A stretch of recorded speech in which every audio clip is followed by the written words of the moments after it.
Hi everybody. Oh, and I can't get, oh, here we go. Tyson here. This is Common Foods at Home. Again, this week I'm going to focus on discussion and explanation of certain topics. So, for the second episode of this week's After Shift Drinks, I'm going to tackle steaks. Can you explain steaks? I absolutely can explain steaks to you. All right, I'm going to hit the common steaks, all right? And I'm going to talk about grilling steaks and different ways of cooking steaks. All right, so the first steak that everybody loves is tenderloin, all right? You're going to see it. It's usually one of the most expensive cuts. It ranges in there with ribeye. But the tenderloin is part of the back, and it has the least amount of fat. It's the leanest, one of the leaner cuts of meat, and it's the most tender. So people like it for its tenderness.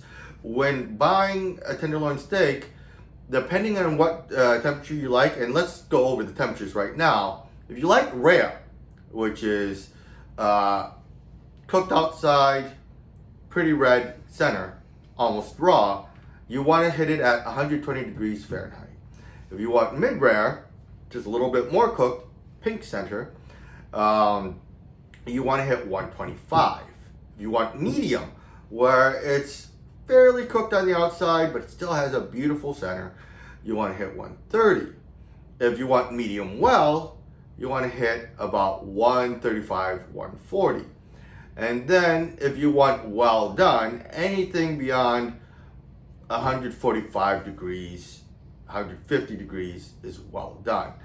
I suggest never going beyond 165 because it will turn into quite chewy. But if you like it that way, it's how you like it, right? Don't let anybody ever shame you on however you like your steak.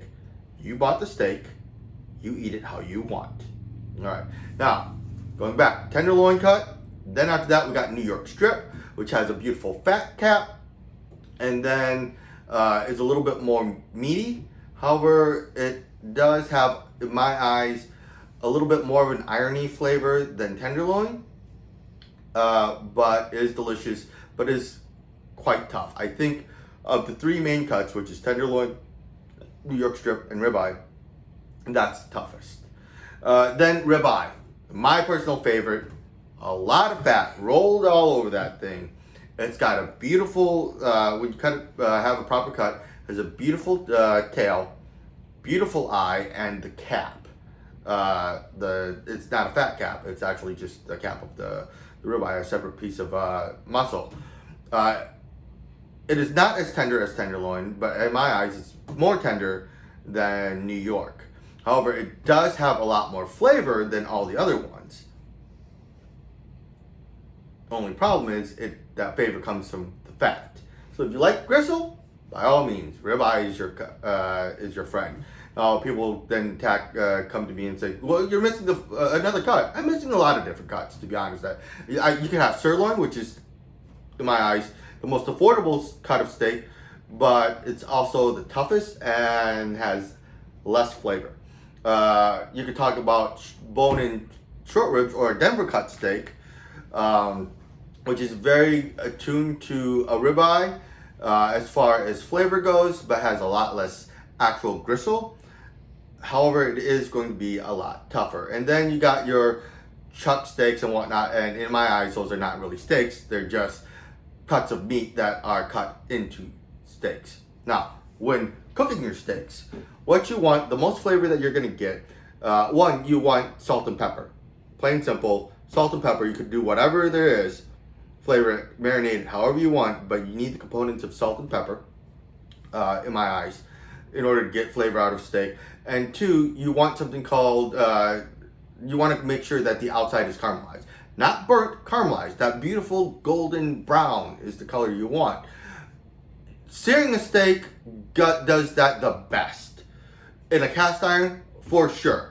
But then you lack the charred flavor from a grill, as well as the smokiness. All right. So what I've done personally is actually sear first, so that I get the Maillard effect, that beautiful caramelization. Then throw it on the grill real quick just to get that grill flavor in there, that char and that smoke. When throwing it on the grill, take the internal temperature. With a tenderloin, you literally poke it in the center. With a New York strip, you actually you can feel it. There's one muscle here. There's going to be another muscle here. You want to poke it around there in the center of that area. And with a ribeye, you kind of just flip it open between the two muscles, and you can take a peek at how done it is. Thickness of steak is important too. The thicker the steak, the more forgiving it is when you're cooking it. The thinner the steak, the less forgiving it is to cook it. So if you like something a little bit more rare, more mid-rare, more medium, I suggest a thicker cut will do best for you. But it will be a little bit longer to cook. If you like something a little bit more medium well done, I suggest going with a thinner cut steak. Or maybe butterflying a steak and pounding it out.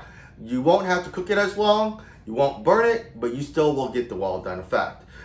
People always ask me also, what's the proper way to cook it? I mean, flipping it back and forth. The honesty is, as long as you're flipping it, it doesn't matter. If you're looking for a perfect crosshatch, literally, let's pretend this is the steak on the grill. Go 45 degrees, then turn it 45 degrees, then flip it, then turn it 45 degrees from there. All right? And you'll get perfect crosshatches. It's nice to get those, but it's not necessary. You can flip a steak back and forth all you want, and it will still taste the same. May not look as pretty, but you don't need to do that. Final tackle, I'm going to talk about porterhouse and what it is. Porterhouse is one of the trickier steaks to cook because in all reality, a porterhouse is not a separate cut of meat. It is two cuts of meat together. It is the tenderloin and the New York strip. The unfortunate part about that cut is the tenderloin cooks a lot faster than the New York side. So if that's the case, when you're grilling the porterhouse, you always want the New York side closest to the hot part of the grill and the tenderloin away from the hot part of the grill. And you want to kind of try to find a sweet spot for the porterhouse. If you have any other questions about steaks, leave a comment. I'll be happy to answer. Alright guys, this has been Commons Foods at Home. If you like that video, please like, comment, and subscribe. Later.